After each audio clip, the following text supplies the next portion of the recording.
Bonsoir à tous, j'espère que vous allez bien. En tout cas, je suis ravie de vous recevoir pour cette émission Africa Première, cette émission qui met en lumière toutes les initiatives panafricaines. En tout cas, encore une fois, je vous ai concocté un cocktail d'invités. Vous allez juste adorer. En tout cas, je vous remercie de tous vos messages que je reçois, de tout votre encouragement. On est vraiment ensemble.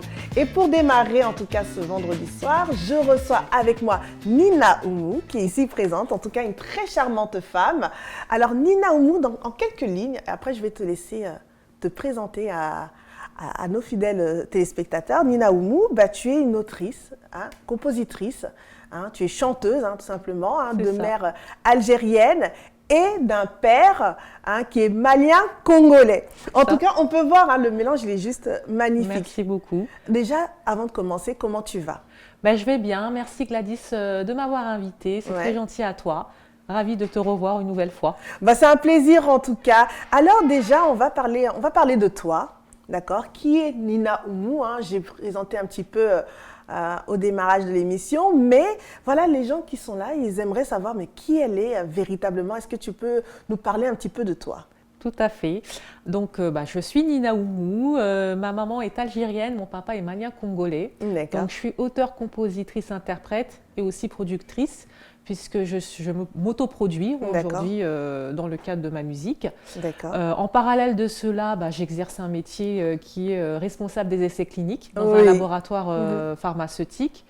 Voilà, que dire de plus? Il y a aujourd'hui, vous pouvez retrouver 2 morceaux à moi sur les plateformes de streaming, ainsi que mon clip Viens en danse qui est disponible sur YouTube. Voilà, mais ça, on va en parler. On va en parler. Bon, tu as donné déjà quelques petites pistes. Mais on va découvrir un peu plus sur ton parcours. Donc oui, tu es issue d'un beau mélange, maman algérienne, papa malien congolais, et tu as grandi à la Courneuve. Tout à fait. Tu es née et grandi à la Courneuve. Du coup, moi, j'aimerais savoir ce mélange en fait culturel, à la fois de par tes parents, mais aussi de là où tu as grandi, ta zone géographique, parce qu'on sait qu'il y a vraiment un concentré aussi multiculturel sur cette zone-là. Comment en fait tu l'as vécu et qu'est-ce que ça t'a apporté en tant que personne?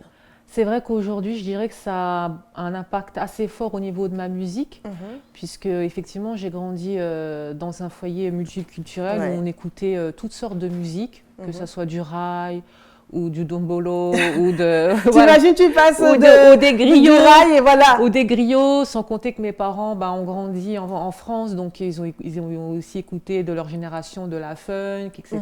Donc j'ai du reggae, donc j'ai bercé dans ce milieu-là. D'accord. Donc c'est vrai que j'ai été très jeune mise en avant avec la musique. Donc on écoutait beaucoup de musique à la maison.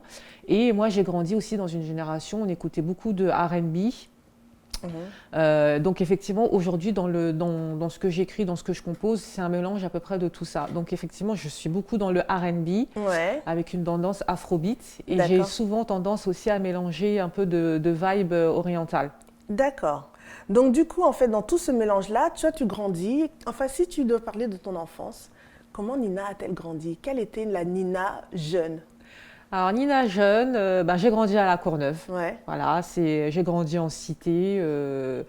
Ma mère, c'est vrai qu'elle a trouvé que j'avais des capacités vocales, donc elle m'a inscrite au conservatoire de la ville. Voilà, c'était une bonne école et c'est de là que j'ai fait en tout cas mes premiers pas dans la musique, où j'ai appris à chanter. À chanter, à faire du piano et de la guitare, voilà. Et je dirais que par la suite, j'ai vogué plus vers le milieu urbain, où là, avec mes copines, on chantait beaucoup plus de R&B, etc. J'ai intégré des groupes, des troupes musicales, etc. En parallèle de ça, j'étais quand même une élève assez bonne à l'école. Très bonne à l'école. Donc ça m'a permis aussi de mener, en fait, de suivre mes études en parallèle jusqu'à aller au niveau du doctorat en sciences que j'ai eu à l'Université de Montréal. Ouais, on va en parler ça de ton passage au Canada. Donc du coup, tu construis entre guillemets ton background musical en allant au conservatoire et également en faisant de la danse, en intégrant aussi des groupes de musique, de gospel, etc.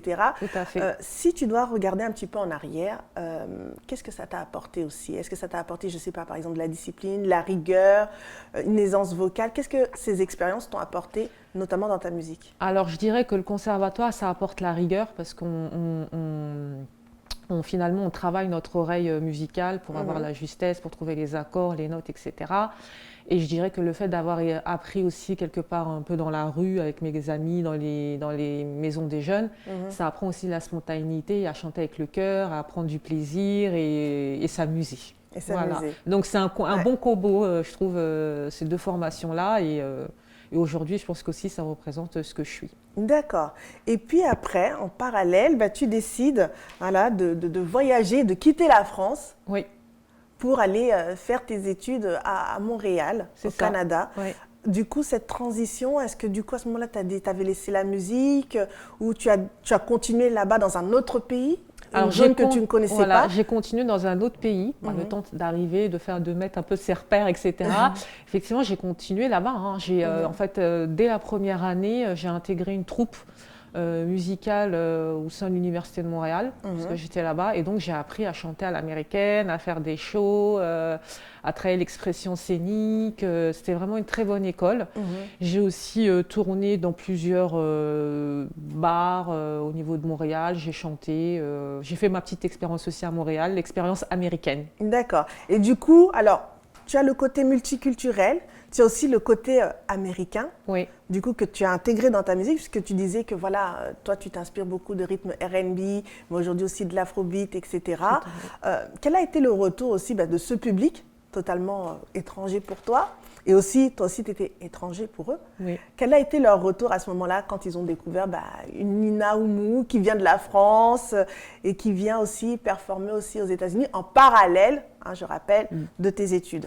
Alors, le retour, c'est vrai qu'ils étaient... je dirais que moi j'étais au Québec, donc ils ont quand même une bonne culture musicale française, c'est assez jumelé, notamment avec les chanteuses comme Céline Dion. Tout à fait, ouais. Je crois que même Lara Fabian est de là-bas. Donc effectivement, ils avaient, après le côté urbain R&B, c'était nouveau aussi pour eux. Parce que c'est vrai que le côté R&B français, il y a un son quand même assez particulier qu'on retrouve uniquement en France. D'accord, d'accord. Alors, tu es une jeune femme, tu évolues dans la musique. J'aimerais savoir quels ont été tes principaux défis en tant que jeune et femme pour évoluer et te construire aussi ta place dans la sphère musicale. Alors, je vais parler très honnêtement, en tant que femme, c'est assez compliqué parfois parce que dans le milieu de la musique, c'est quand même un milieu assez masculin. Et le fait, des fois, quand on arrive et qu'on a un projet, on n'est pas forcément pris au sérieux si on n'a pas un homme au-dessus de notre tête ou un producteur homme ou un manager, etc. Donc c'est vrai que des fois, j'ai même parfois ressenti certaines fois un peu des tons condescendants. Ouais.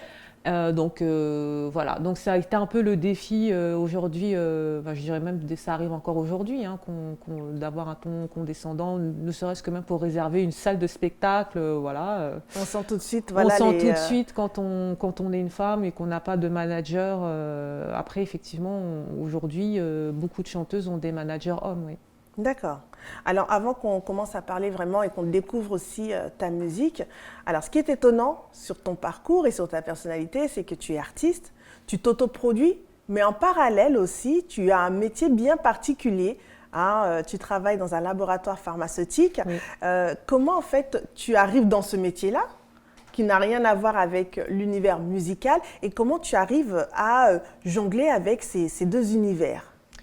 Alors, je jongle avec ces deux univers déjà depuis très longtemps parce qu'en fait, j'avais un côté toujours scientifique, travailler en labo et en parallèle, je faisais ma musique. Donc, effectivement, ce sont deux mondes opposés. Après, c'est aussi deux choses que j'ai en moi. Le fait d'être scientifique et le fait d'être chanteuse, c'est deux choses qui sont en moi et que j'arrive à faire cohabiter. Après, il y a quand même des points de convergence entre ces deux domaines-là, puisque en fait, le fait de m'autoproduire, ça demande aussi une certaine rigueur, une certaine organisation. Ça demande d'être aussi polyvalente, que ce soit pour travailler avec des contrats ou pour pour discuter business, etc. Voilà, ça demande. Je fais ces deux choses-là dans mes deux métiers. Dans tes deux métiers, donc du coup, tu arrives à tirer l'expérience dans un domaine pour le coupler avec l'autre domaine. Exactement, faire des rétro-planning, j'en fais dans mon métier, dans mes deux métiers, hein, que ce soit dans la science et aussi dans la musique. Parfait. Bah alors Nina, hein, je rappelle hein, que tu es auteure, compositrice, interprète et tu t'autoproduis encore une fois. Oui. J'ai eu un coup de cœur. Merci. Musical sur le titre Viens on danse. Merci. Qui vient de sortir d'ailleurs. Est-ce que avant qu'on puisse visionner le clip, est-ce que tu peux nous parler de ce projet? Oui.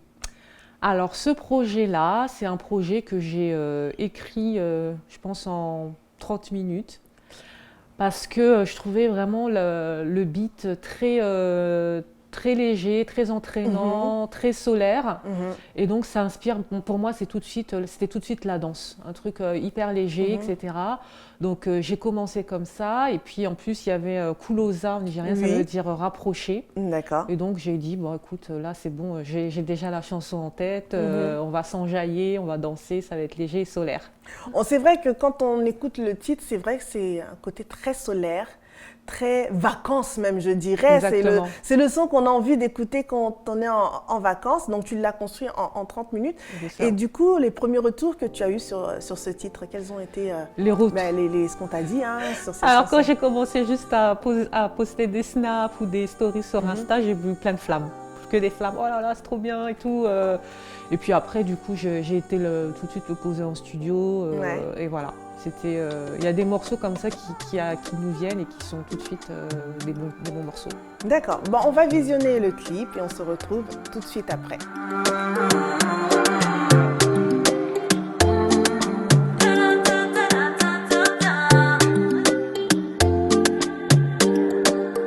Kulosa, viens on danse jusqu'au bout de la nuit. Kulosa, l'un contre l'autre on va tout oublier. Kulosa, porté par le beat on va vibrer. Kulosa,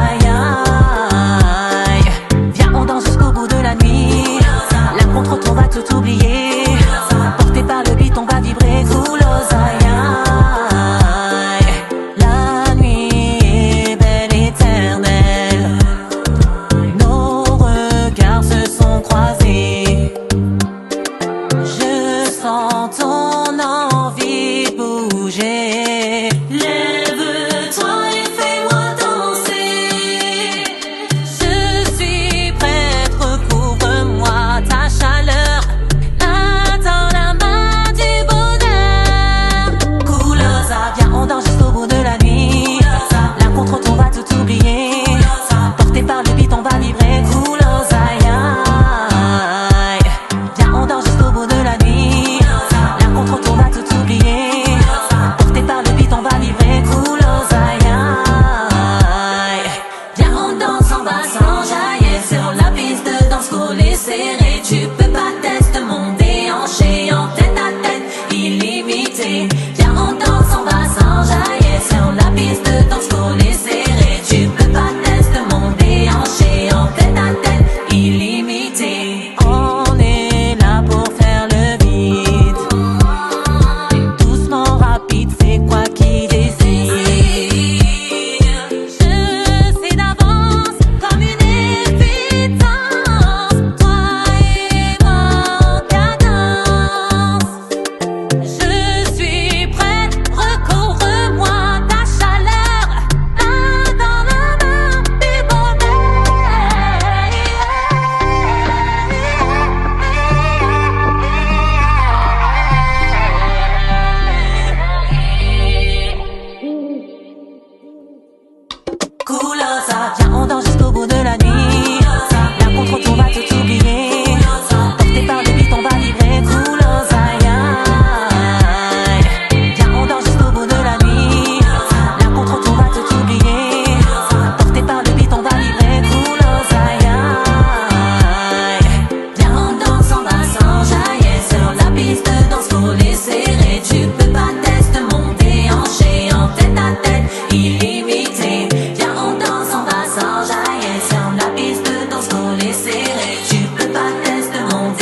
Alors, on vient de visionner le clip Viens, on danse, un très très solaire en tout cas. Alors, tu as utilisé le beat, le rythme, comme tu le disais, du titre Kulosa. Oui. Est-ce que tu as eu même un retour même de l'artiste? Je me pose la question, est-ce qu'il est... Non. Non, même pas. Même pas. Il n'a pas eu Ah l'occasion oui. de le visionner en tout cas. Non, pas. Bah, j'espère, hein, peut-être par le biais de cette émission. On Pourquoi espère, pas. n'hésite pas à leur transmettre, des fois ça peut aussi donner quelque chose. Mm. Donc ça c'est ton nouveau single, mais avant tu as produit du coup le projet M'amuse, qui est aussi spécial. Alors M'amuse parle de quoi? Alors, M'amuse, c'est un morceau d'introspection. D'accord. En fait, je parle à ma muse, qui est celle qui m'inspire, mais en fait qui est un peu moi-même. Ton alter ego Mon peut-être, alter ouais. ego. Et pour moi, je la visualise comme un peu une sorte de fée habillée en blanc.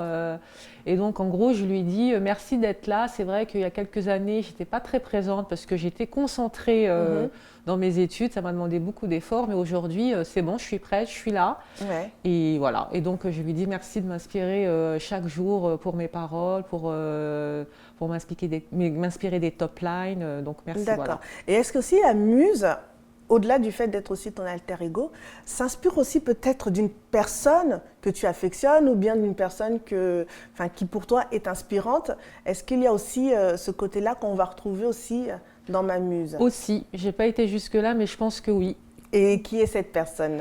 Alors moi, j'ai beaucoup d'inspiration pour, même dans mes clips, etc., pour la chanteuse Alia. D'accord. Bon, en fait, quand on te regarde, quelque part, tu nous rappelles un peu... Et je sais que là, je vais bientôt tourner un prochain clip et typiquement le visuel, il y aura un peu de ça qu'on va retrouver aussi. Hein. D'accord. Mm. D'accord. Ben écoute, on va poursuivre hein, avec M'amuse et on va regarder encore le clip et on va en parler un petit peu après et surtout de l'actualité à venir qui, elle, est assez chargée. Oui. En tout cas, Merci. tout de suite pour M'amuse.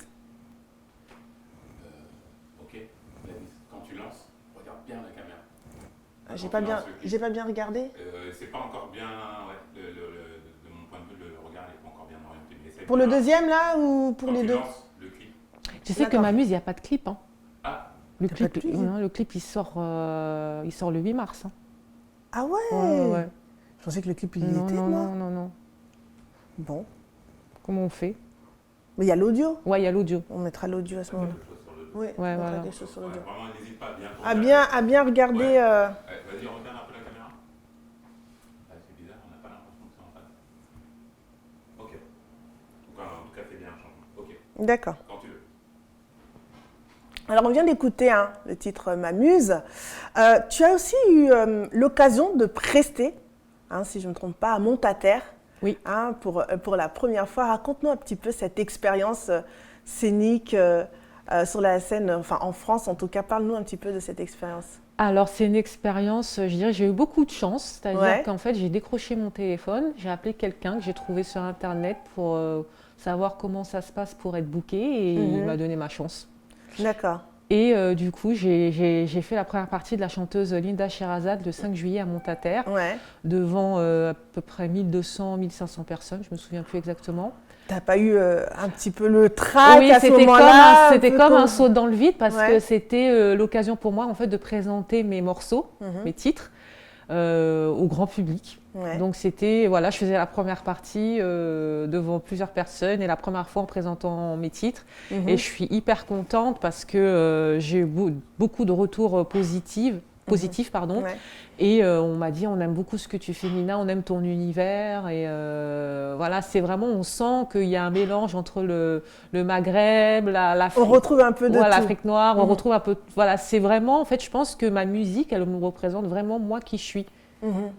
Alors, toujours dans ce mélange-là, est-ce qu'à un moment donné, tu te dis pas que tu aimerais faire, par exemple, des collaborations, des featuring avec des artistes peut-être, voilà, issus de tes origines, que ce soit J'aimerais beaucoup. algériens ou même maliens, même congolais.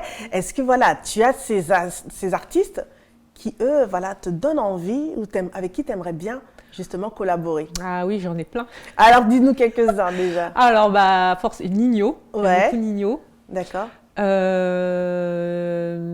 J'ai Oumou Sangaré dans la tête. Ouais. Sidiki Diabaté, qui est un Malien aussi. Voilà, j'aime beaucoup aussi Mokobé. Il y a pas mal d'artistes à qui je pourrais poser. Hein. Avec qui tu souhaiterais, en travailler. tout cas, j'en profite parce que ça peut être l'occasion que Mokobé ou même Sidiki Diabaté ou bien d'autres puissent avoir envie de faire un projet avec toi. On revient un peu sur ton univers. Donc, du coup, tu t'es lancé dans la musique. Aujourd'hui, avec tes réalisations, quels sont les retours de tes proches, tes parents, et puis je sais aussi que tu es aussi maman. Quels sont les retours que tu as de tes personnes, de ton cercle proche sur ce que tu réalises? On m'encourage. On m'encourage vraiment à aller dans cette voie et ça fait vraiment plaisir parce que, comme j'ai dit, c'est pas facile de se lancer comme ça en autoproduction. Donc non, j'ai vraiment des retours positifs et je suis vraiment bien accompagnée, en tout cas psychologiquement pour aller dans ce sens-là. Et je suis très bien entourée. Notamment par Syrah, que tu connais aussi très bien. On salue au passage. Coucou on salue Syrah, ouais. voilà. Dans ton parcours, s'il y avait des choses qu'il fallait refaire, ou il y a des choses que tu ne referais pas, ce serait quoi? Ce que je referais pas, je sais pas, parce que même de chaque expérience négative, j'ai toujours retiré une leçon de cela et ça m'a permis aujourd'hui d'être ce que je suis. Moi, aujourd'hui, je suis quand même contente de mon parcours professionnel, personnel. Et aujourd'hui, je suis contente de me lancer dans la musique. Et je pense que si aujourd'hui, j'ai le courage de me lancer dans la musique, c'est parce que j'ai traversé certaines épreuves qui me permettent d'écrire des textes comme je les écris, etc. D'accord. On va revenir sur ton actualité maintenant. On a vu tes projets. En tout cas, on te souhaite beaucoup de succès et beaucoup de réussite. Maintenant, qu'est-ce que tu prépares à ton public? C'est l'occasion de pouvoir justement partager toutes ces informations. Quelles sont les choses qui arrivent dans les semaines, voire mois à venir? Alors, il y a beaucoup de choses qui vont arriver, notamment le clip et mon EP qui sortiront en mars prochain. D'accord. Pour le mois de la femme, c'est fait exprès? Le 8 mars, ouais. Je vise le 8 mars. D'accord. Là, j'ai fait un bon rétro-planning pour que tout soit, prêt le 8 mars. Et ensuite, un autre morceau là qui sera un single prévu au mois de mai, parce que je suis du mois de mai, donc il y a des dates bien spécifiques qui en fait ont une symbolique pour toi dans le choix de tes sorties. Exactement, le morceau Viens on danse est sorti le 2 décembre et c'est c'est l'anniversaire de ma fille en fait. D'accord. Voilà. D'accord. Et là le 8 mars pour le projet de l'EP et du coup au mois de mai c'est ça. Oui, pour le single et puis un autre single qui devra sortir aussi cet été. D'accord. Et qui est déjà prêt. Voilà. Là tout est à peu près booké pour. Tout est rétro-planifié chez c'est Nina. Ça pour moi. En tout cas 2024 on est bon là. Et le prochain single il parlera de quoi? Quel sera le titre? Le titre ça sera C'est trop. C'est trop. D'accord. C'est trop. J'en dirai pas plus, je vous laisserai découvrir. Bon, on va découvrir. Voilà. Et également, est-ce que tu prévois de faire, je ne sais pas, peut-être des shows, des concerts ou participer peut-être à des événements particuliers où les gens peuvent aussi te retrouver? Oui, alors pour le moment, j'en dirai pas plus parce que c'est en cours de discussion avec l'équipe. Mais effectivement, au printemps, il y a des shows qui sont de prévus. D'accord, donc en tout cas, le printemps s'annonce très très chargé. Exactement. Et plein de bonnes surprises te concernant. Où est-ce qu'on peut te suivre? En tout cas, vous pouvez me retrouver sur mes réseaux, Nina Oumou Musique. En tout cas, merci Nina pour cet échange. On continuera de te suivre et qui sait, peut-être revenir sur le plateau d'Africa Première pour nous parler de ton projet, de ton EP. Merci beaucoup. En tout cas, à très bientôt. Tout de suite après, vous allez retrouver les idées sorties et rendez-vous avec le deuxième invité juste après cela. En tout cas, on reste connectés.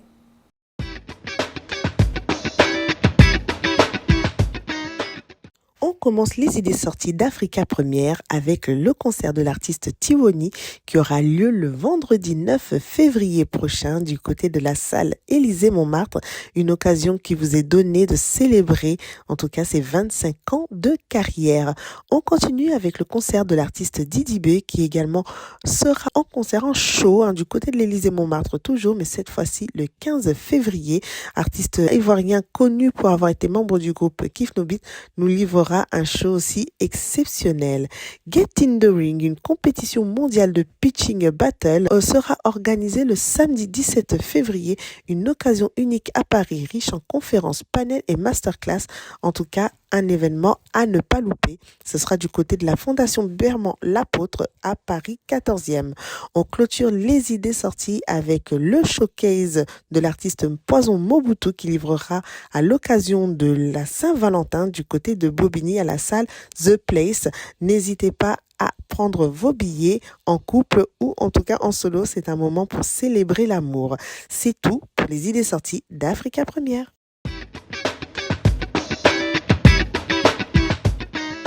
Alors ça y est, vous venez de découvrir les idées sorties et je tiens encore une fois à remercier Nina Oumou qui était notre première invitée de cette émission Africa Première. Et comme d'habitude, voilà, j'ai des sacrées pépites pour vous et je suis accompagnée pour cette deuxième partie de cet homme, un homme que j'affectionne particulièrement, bourré de talent mais surtout un homme très très spirituel. Ici, Jonathan Gambella. Bienvenue à toi. Merci beaucoup Gladys. Comment tu vas ? Je vais très très bien. Et toi? Ah, c'est un plaisir de te recevoir en tout cas sur ce plateau. Et je dirais même, pour les plus croyants, même une bénédiction de t'avoir avec nous. Alors, juste pour te présenter très brièvement, et puis après, toi-même, tu vas rentrer un peu plus dans le détail. Jonathan Gambella, déjà, tu es un chrétien. Absolument. Pour toi, c'est important de le mettre même déjà, d'ores et déjà, en avant cette identité chrétienne. Tout à fait. Voilà, tu es un chrétien d'abord, pasteur. Que tu as aussi une église, tu nous en parleras en tout cas dans l'émission. Tu es père et mari également. Très mari. Très mari. Bon, c'est un petit clin d'œil en tout cas à Madame Gambella, qui est aussi ta manager aussi. Que nous saluons. On salue au passage et tu es un père de famille en tout cas. Et pour toi, tu sillonnes le monde pour emmener en tout cas tes auditeurs à des réflexions profondes sur le sens de leur existence en usant toutes les cordes que tu as à ton arc. Voilà qui est Jonathan. En gros, oui, c'est ça. Donc, tu sillonnes le monde. Donc, on va commencer déjà par là. Le message de Jonathan Gambella. Quel est le message en tant qu'artiste, en tant que père et mari? Tu as toutes ces casquettes-là. Quel est le message aujourd'hui tu véhicules par ton art? Bon, en fait, moi, déjà, de par la musique que je fais du gospel. Ouais. Et le gospel, avant d'être un style, c'est d'abord un message. D'accord. Voilà, celui de l'évangile, ce en quoi je crois fondamentalement. Et donc, pour résumer, pour ne pas m'éterniser et pas être trop profond pour les personnes qui nous suivent, c'est déjà un message qui a vocation de reconnecter les créatures avec leur créateur. Vraiment, c'est cela, leur permettre de pouvoir découvrir le sens de la vie, le sens profond de la vie et surtout de pouvoir bien compter nos jours, comme la Bible nous l'enseigne. Donc c'est vraiment ça, mon travail en tant que déjà artiste. Et c'est vrai que ça pourrait peut-être sembler trop ciblé ou focus, mais en soit, c'est quand même de la musique. Et la musique, ça concerne tout le monde, parce que c'est un art. Tout à fait. Alors, Jonathan Gambella, c'est plein de paroles de sagesse là, que tu nous partages, mais on aimerait savoir qui tu es véritablement, comment en fait tu arrives dans la sphère gospel, parce que tu es jeune, tout le monde voit, voilà, tu es jeune, et tu arrives très tôt dans la musique gospel. Comment s'est faite cette rencontre avec cette musique? J'ai envie de dire c'est plus vieux que moi, parce que mes parents sont chrétiens, et c'est eux qui m'ont emmené sur cette voie. D'accord. Et mon père, à l'époque, chantait à l'église, et donc, tu puisses savoir un peu, tu le sais, mais c'est une affaire de famille. Oui, voilà. Oui, c'est vrai. Ma grande sœur chante, mon petit frère chante, c'est tout le monde qui chante. Et donc, quand j'ai commencé à visiter cet univers, j'ai commencé à jouer à l'église très tôt, dans des différents postes. Et puis, c'est en grandissant que j'ai commencé un peu à me détacher, puisque j'étais aussi sportif de haut niveau dans le judo. Et donc, j'ai dû, pour les comptes du judo, me détacher un peu de tout cet environnement-là. Et donc, c'est petit à petit, quand je suis revenu sur Paris, que j'ai commencé moi-même à faire mes propres réflexions. Et comme je le dis, que j'ai moi-même fait ma rencontre avec Dieu, c'est ce qui a fait en sorte à ce que je m'intéresse un peu plus à tout l'univers gospel. À tout l'univers gospel. Alors, tu es quelqu'un de très sportif. Tu as parlé tout à l'heure du judo. Du coup, tu quittes le judo, quand même, qui est un univers très disciplinaire, pour t'orienter dans la musique, suivre un petit peu la voie familiale. Le choix n'a pas été un petit peu cornélien à ce moment-là? En fait, j'ai pas eu de choix à faire en soi. Ça, c'est vraiment tombé sur moi parce que, bon, pour le dire, je faisais la musique, je faisais toujours de la musique, même si je faisais du judo, mais je faisais de la musique en parallèle. C'est vrai qu'au judo, c'était très professionnel. C'était vers là que je me dirigeais. Bon, après, j'ai eu une blessure. J'ai toujours l'habitude de dire que c'est la voie par laquelle le Seigneur est passé, on va dire. Passé pour m'attraper. Ouais. Mais en soi, oui, j'ai jamais abandonné la musique, donc il n'y a pas eu de choix à faire. C'était juste la suite logique de ce qui était déjà acté. Qui était déjà acté à ce moment-là. Donc, du coup, tu embrasses, tu l'as dit, suite à cette blessure, tu embrasses du coup pleinement la voie musicale, mais encore une fois très jeune. Souvent, la question qu'on se pose quand on rentre dans le domaine de la musique, et notamment de la musique gospel, par moment, bon, ben, on suit un petit peu parce qu'on aime bien un peu les rythmes, etc. Mais également, on n'a pas forcément cet engagement pleinement quand on est jeune. Toi, comment as-tu vécu cette traversée, cette voie-là, quand tu as embrassé le chemin de la musique? Comment tu l'as vécu en étant jeune? Est-ce qu'à ce moment-là, tu t'es dit, je rentre pleinement dans ma destinée, ou bien je suis la musique parce que voilà, c'est mes parents, c'est un peu tendance, etc. Bon, j'étais déjà un amoureux de la musique. D'accord. Et il me manquait juste un truc, c'est de devenir amoureux de Dieu. Et donc, quand ça s'est passé, les deux ont été combinés. Et c'est vrai qu'il y avait les challenges, les challenges attachés à la jeunesse.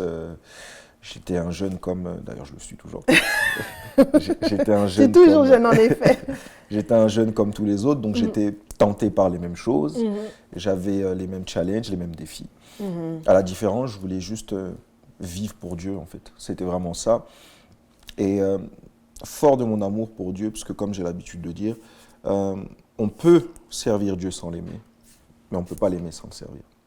Donc ça fait que quand je me suis mis à aimer Dieu, le service pour Dieu, ça a juste découlé de mon amour pour lui. D'accord. Donc il y avait des challenges, certes, et il y en a toujours, pour tous les hommes, toutes les femmes qui vivent sur cette terre dans ce corps de chair. Ouais. Mais en soi, l'amour pour Dieu prime surtout.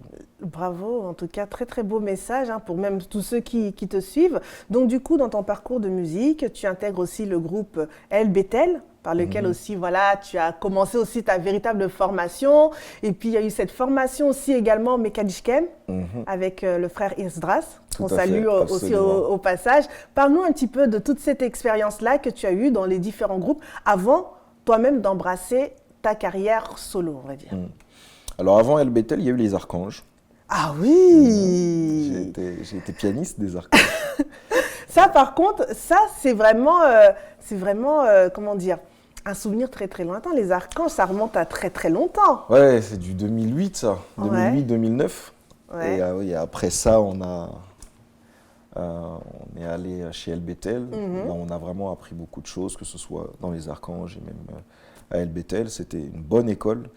Et ouais, on a vraiment appris pas mal de choses. Ça a été fort pour moi en termes d'expérience. Et je pense que au jour d'aujourd'hui, ce que je suis porte les traces de ce qui s'est passé à cette époque. À cette époque-là, en tout cas, tu traînes tout ça. Quels sont tes rapports, notamment avec les Archanges, qui ont dû, elles, bien grandir. C'était un ancien groupe de gospel, de jeunes filles à l'époque, avec Olivier Calabassi également, et aussi Esdras, avec qui vous êtes jusqu'à aujourd'hui très très proches. Limite, on pensait même des jumeaux. Oui, bon, en soi, avec Olivier, c'est vraiment un vieux, et c'est... Prez, si tu nous suis. Ouais. C'est un vieux pour qui j'ai beaucoup de respect. Les Archanges, ce sont des sœurs en Christ. Bon, chacun a pris un peu son chemin, mais on essaye de connecter du moins avec les personnes qui sont quand même restées accessibles. Mais en soit, voilà, on a de bons rapports. Et Esdras, lui, bon, c'est déclassé. C'est mon frère, c'est mon ami des 400 coups.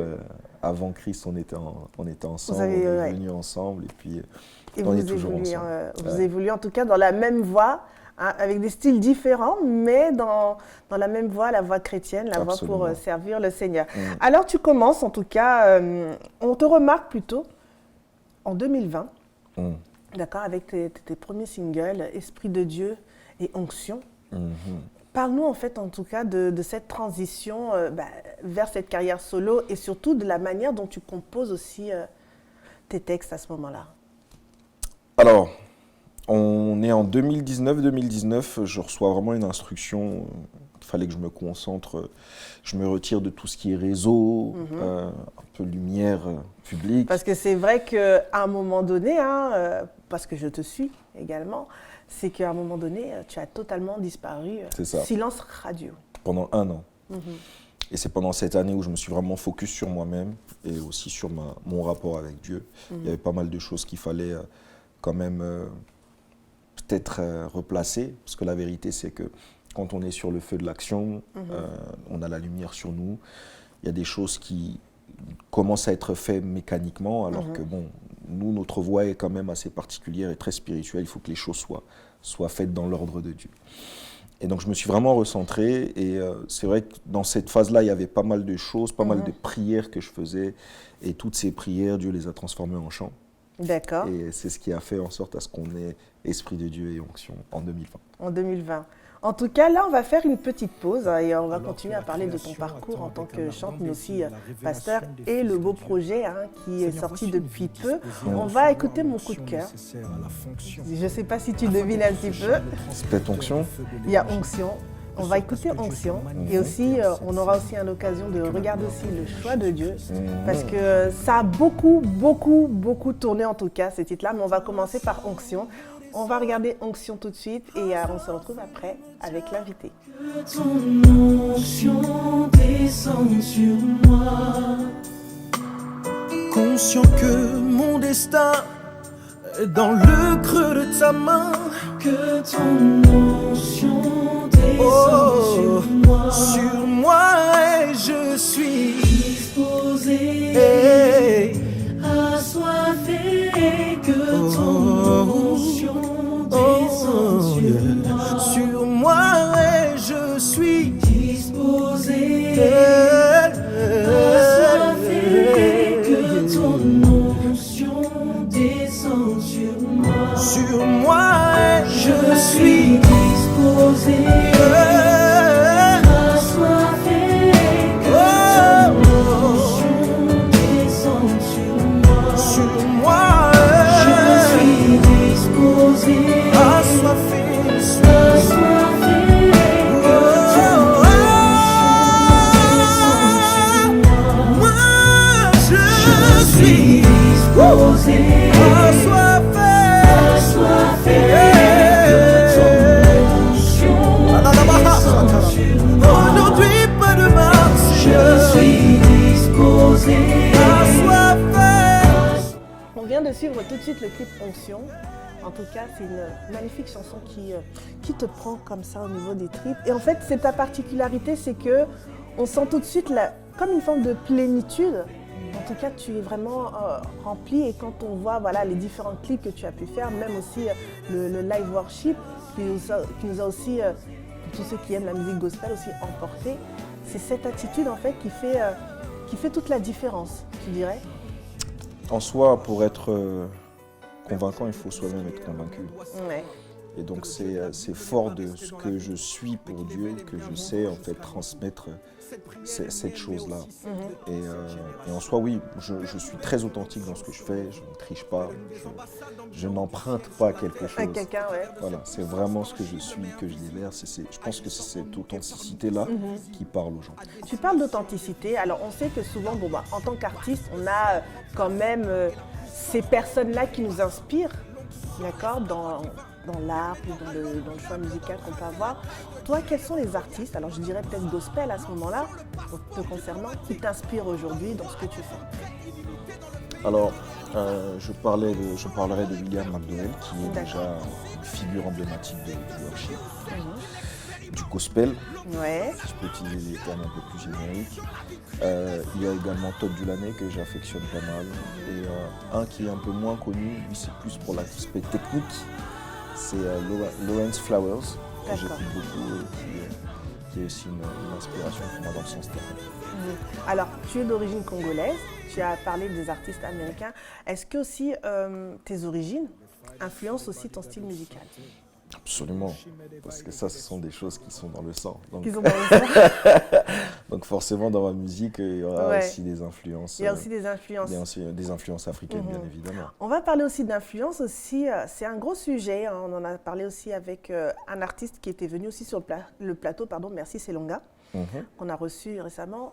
L'émergence en fait de la jeunesse dans la musique gospel et notamment l'introduction aussi de certains styles, rythmes qu'on peut retrouver, par exemple des fois le hip-hop, le rap, le sébène par exemple, ou différents styles qui par moment en fait est un moyen, on analyse comme cela, hein, comme étant un moyen pour attirer aussi d'autres jeunes dans la foi, mais peuvent aussi être sujet de controverse.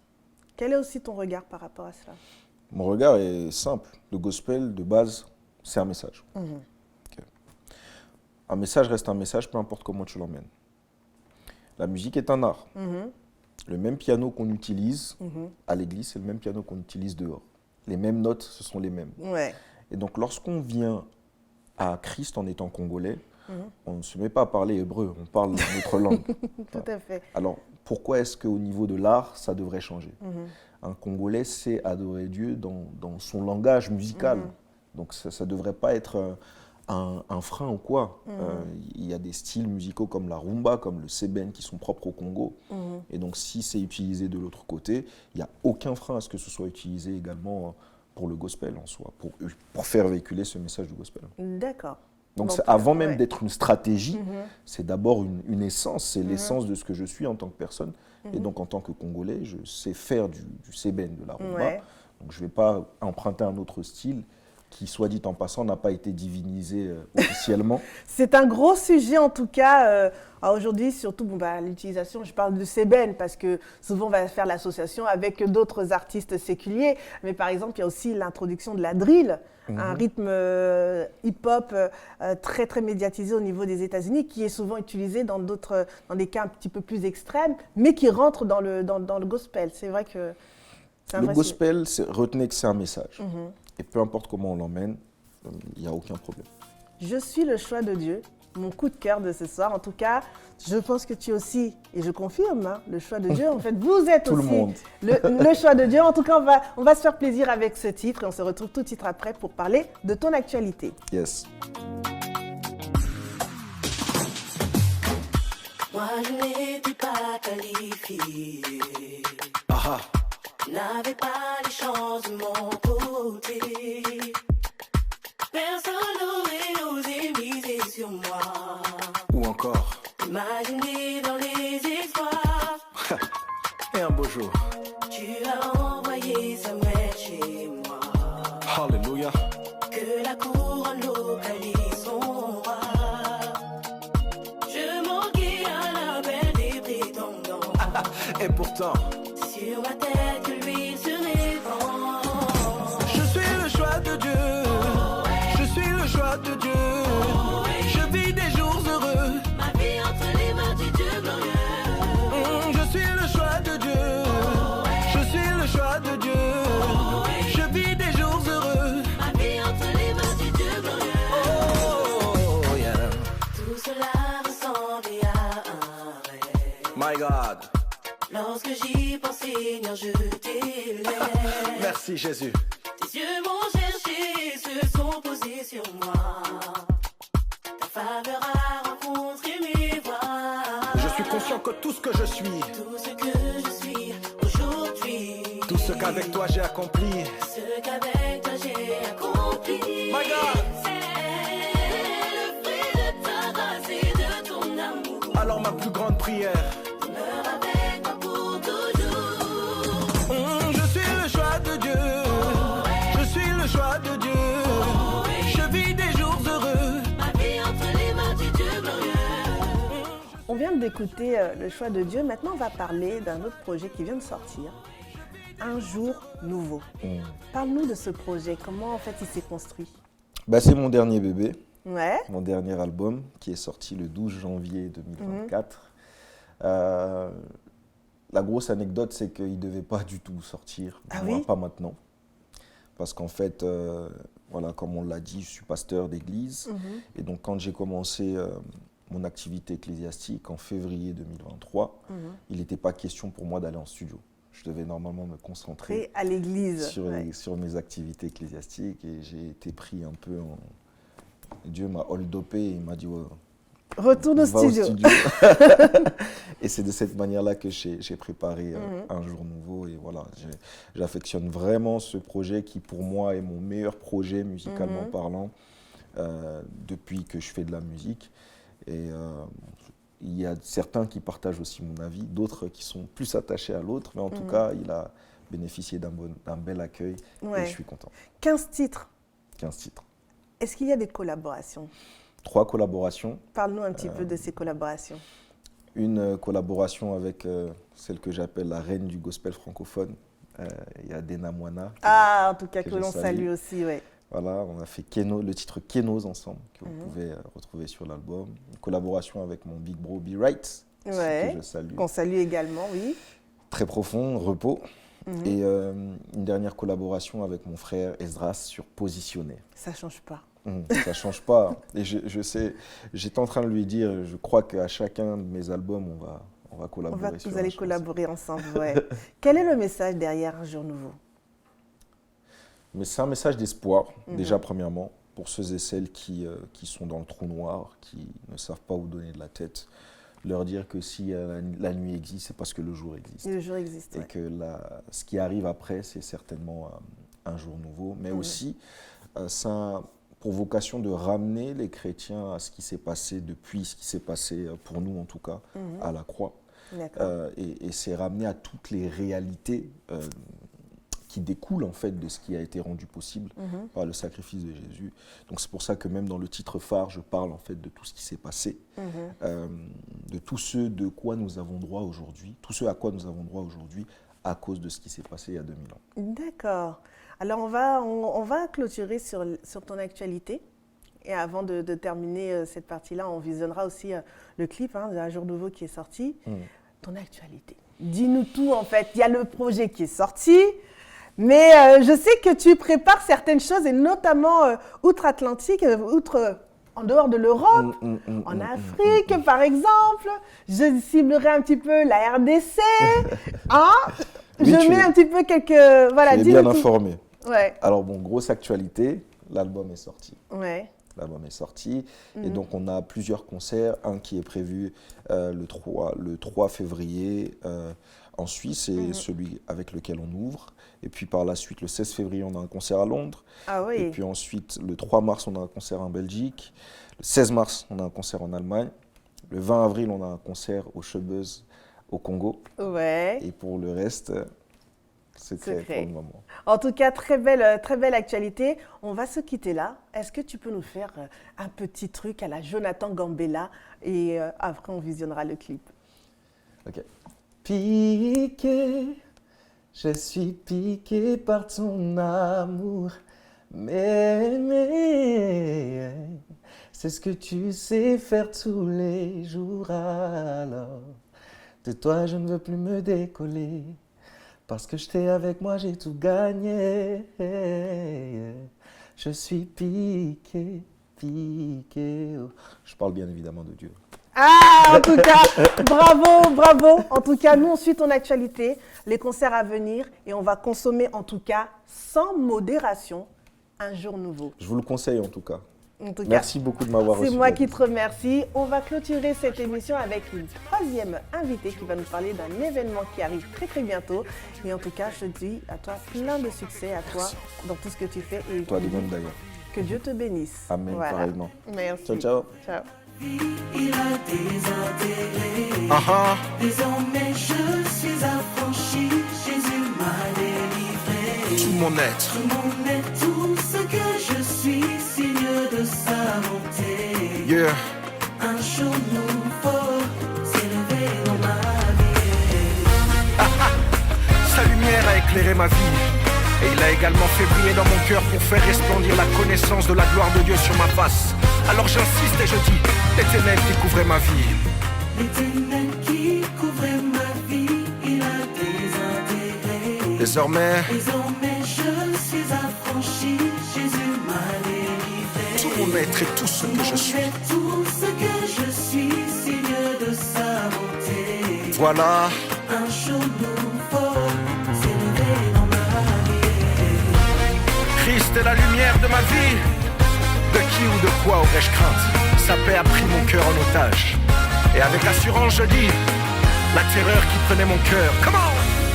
La terreur qui prenait mon cœur est désormais ôtée. Ah ah. Plus de pleurs, non, plus de douleur, Jésus m'a libéré. Toutes les chaînes qui me limitaient. Toutes les chaînes qui me limitaient sont aujourd'hui brisées. Un jour nous Bienvenue encore une fois à vous qui nous suivez en cours de route d'Africa Première. En tout cas, c'est une exception. Aujourd'hui, nous avons 3 pépites rien que pour vous.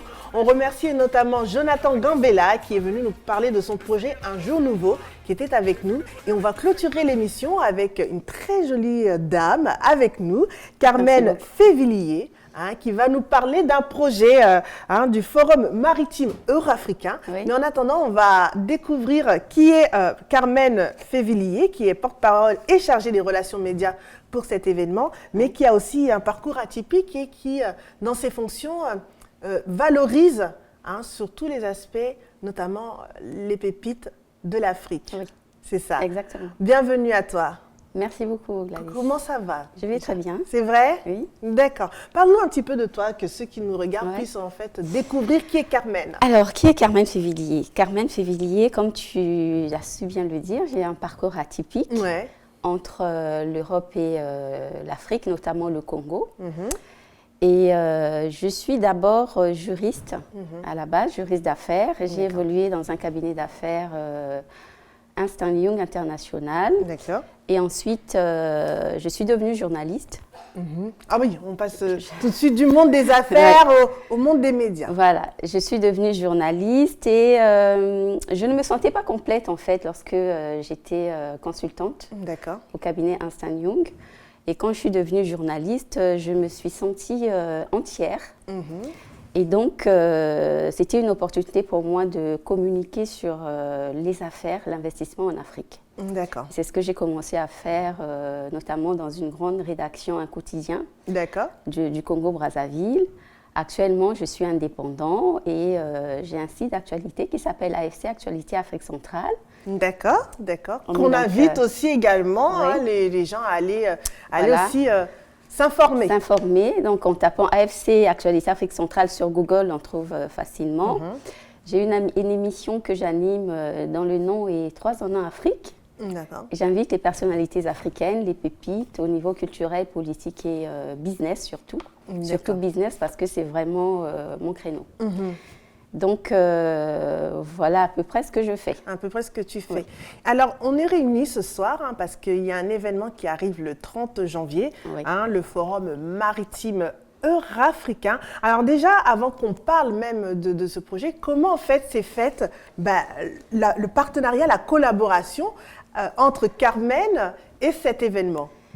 Alors, c'est une longue histoire.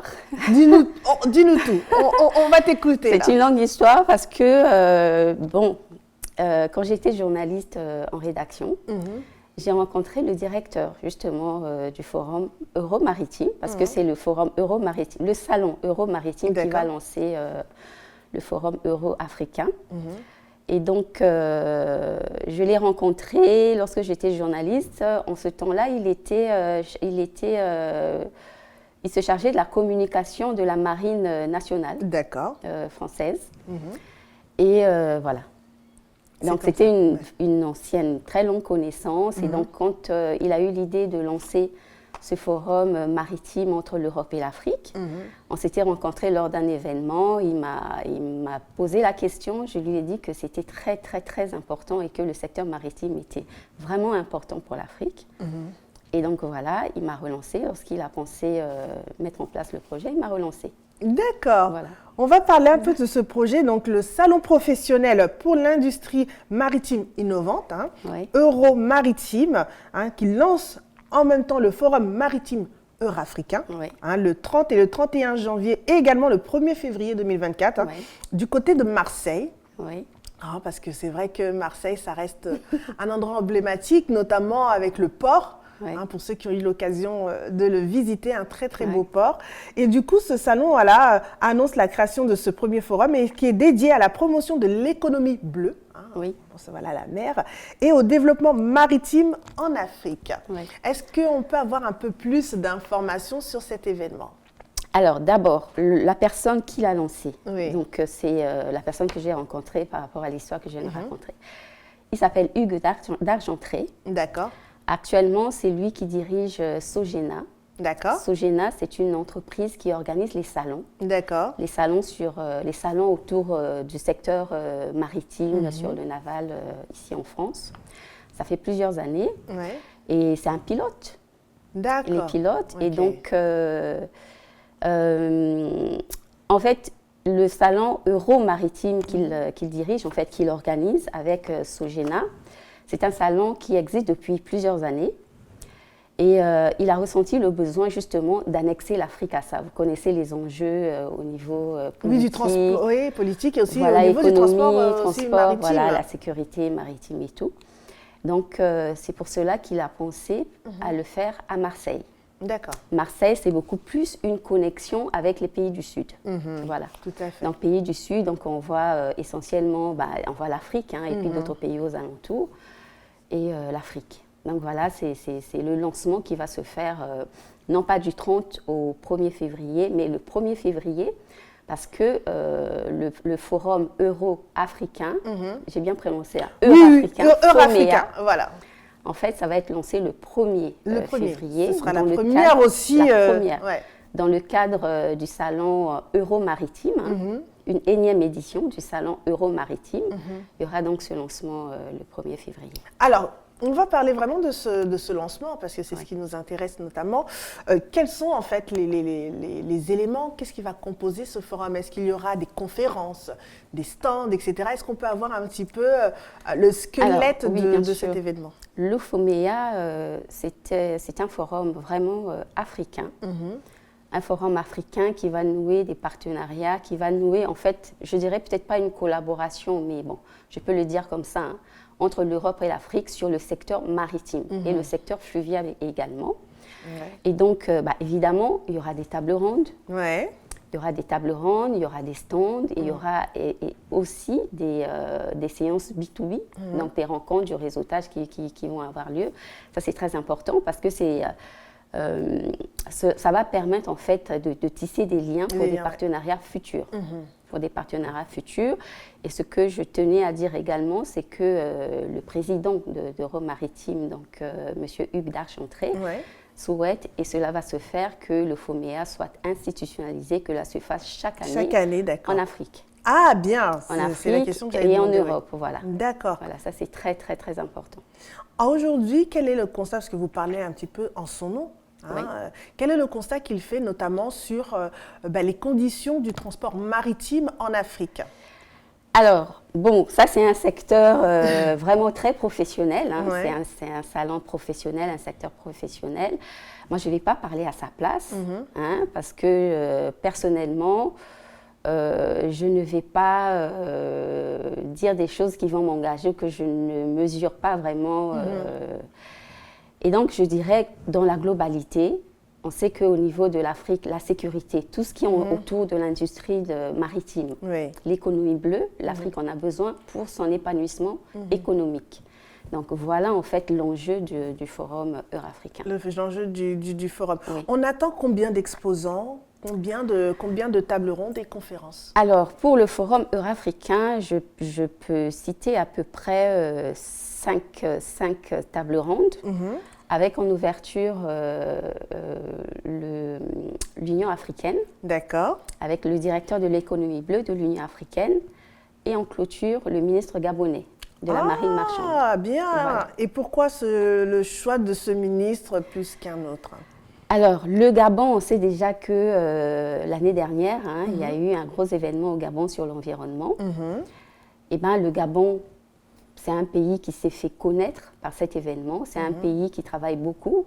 Il y en a d'autres également, mais bon, c'est le Gabon. Et puis le Gabon a saisi l'opportunité de tisser des liens avec l'Europe dans ce domaine. D'accord. C'est un pays pilote au niveau de la politique, je peux dire, Africaine et française, voilà. Oui. D'accord, donc il y aura la participation en tout cas de cette personnalité et de nombreux stands également, combien à peu près? Alors les stands, c'est à voir plutôt au niveau du salon Euro-Maritime. Oui, d'accord, donc il y en a plusieurs. Plus large. Plusieurs. Donc ça va se passer au parc Chano à Marseille. C'est un parc, c'est un espace assez grand. D'accord.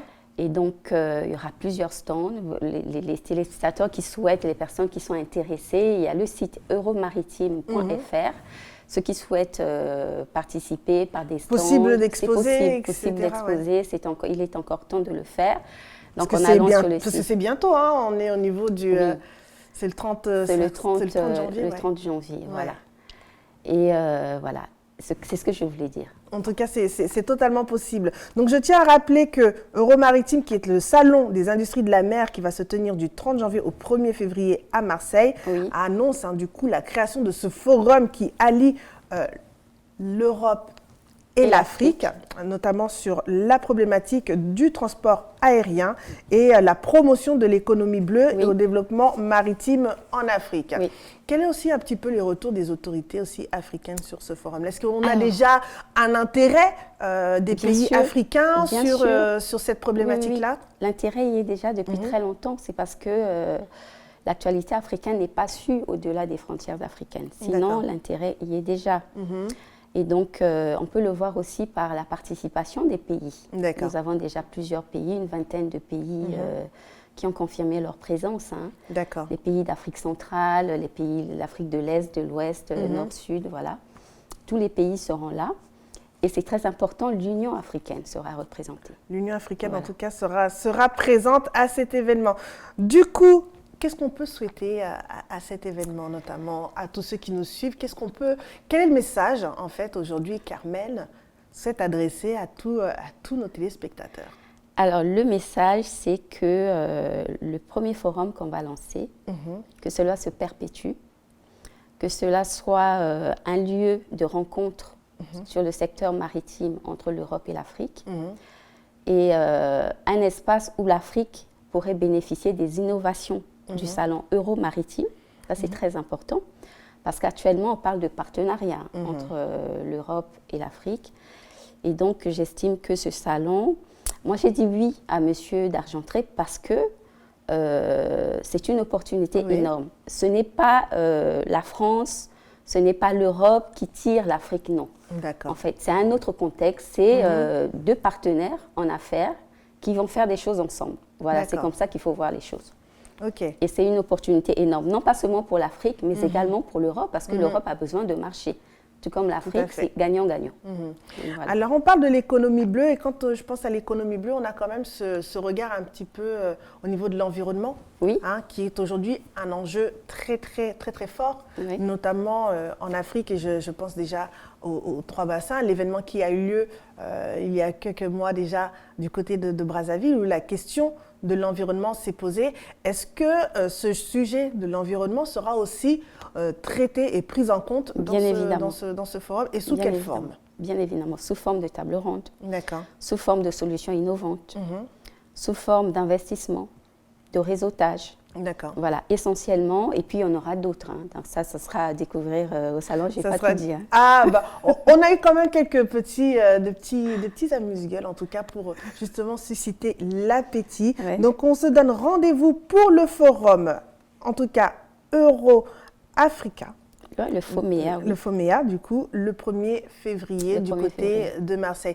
Les accès sont disponibles également sur le site internet. Oui, c'est gratuit. D'accord. L'accès est totalement gratuit, donc il n'y a aucune raison à ne pas pouvoir en profiter. En tout cas, merci beaucoup, Carmen. Pour revenir sur ta personne, est-ce qu'il y a d'autres projets, puisque tu accompagnes aussi pas mal de porteurs de projets, notamment sur la sphère africaine. Est-ce qu'il y a d'autres projets que tu accompagnes et qui arrivent incessamment sous peu? Alors, il y a une émission sur le climat des affaires. D'accord. Que je présente déjà. D'accord. Mais sous un autre format. D'accord. Voilà, sous un autre format. Et puis... parce que moi, j'écrivais des chroniques sur l'investissement en Afrique. et mes lecteurs demandaient à ce que ce soit compilé. Et donc, j'ai ce projet-là de compiler toutes les chroniques et de les réactualiser. D'accord. Voilà les projets vraiment les plus urgents. Les plus urgents. Donc, où est-ce qu'on peut te suivre du coup est-ce qu'il y a un site, les réseaux sociaux également pour suivre justement ce que tu produis? Alors, ce que je produis, d'abord mon site d'actualité, ma rédaction, c'est AFC Actualité Afrique Centrale.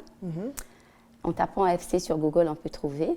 Sinon, le site, l'adresse, c'est AFC Actualité A, Afrique A, donc 2A, FC Actualité en un seul mot, actualité au pluriel.fr. Parfait. Et donc, mes émissions, ça va être sur YouTube. 3 ans en Afrique, en tapant Carmen Février sur YouTube. En tout cas, plein de bonnes choses à toi. Merci beaucoup. J'espère te recevoir encore bientôt pour d'autres actualités. Mais c'est vrai qu'on a voulu vraiment se concentrer sur cet événement, ce forum qui lui aura lieu le 1er février, qui met l'honneur et le pont entre l'Europe et l'Afrique, notamment sur le transport maritime. Pont sur l'eau.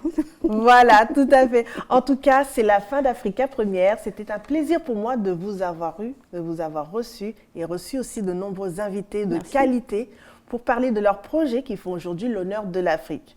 Je tiens à remercier tous nos partenaires qui nous accompagnent sur cette émission, que ce soit GM Beauty Studio, également Eagle Dynasty et aussi Mami Terrasse. Et aussi, on salue toute la rédaction de ces directs, notamment M. Judicaël Moussirou qui nous accompagne dans ce projet. Je vous donne rendez-vous vendredi prochain pour de nouveaux invités. En attendant, prenez soin de vous et à très bientôt.